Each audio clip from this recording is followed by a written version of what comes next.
Mayong hapon guys, kapag nagluto taong hinamay ganito na to ni si Maxi. Hahaha. Mag-open sa gate, upiin sa na to ng gate mo. Mag-open, sakay na ta. Yan, anad man ta sa Davao na mag-seatbelt perminti. Kung di na proper ay nagsumbo ka, dapat ka tong proper.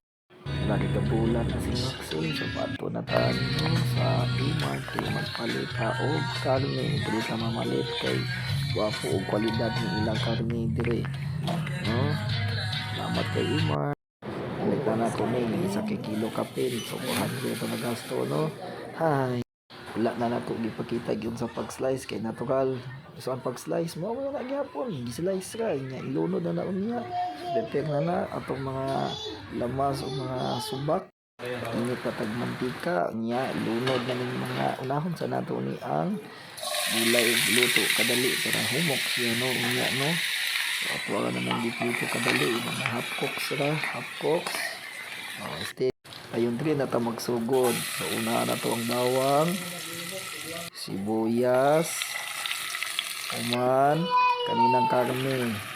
Naman sa karne ato aning mikos-mikos unya butangan og paminta ko man sumitina sarsaya. So oyster sauce, salamat kay baka naman.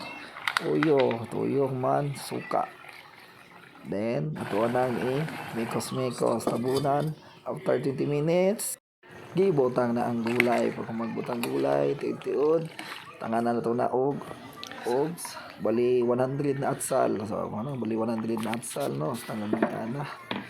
Uy, kalame. Finished product na ni guys. So, tiud-tiud, mga ta. Saman, mga ta? Ngayon ta. So, gutom naman ko, mga anami. Manay na akong bata na si DJ nagkaon sa kilid. Hindi ako mama po kaon. Hindi ako mama ani. Kuan man, kaning vegetarian. Di kayo mo kaon karne. Pero kaon sabaw sa karne. Pwede dahil na. Salamat kayo guys sa pagtanaw ani. Paliw ko follow and share. So, mga unta. Kami kayo hap-hapang panghak. So, dagko na kay gaping, sige po hab-hab.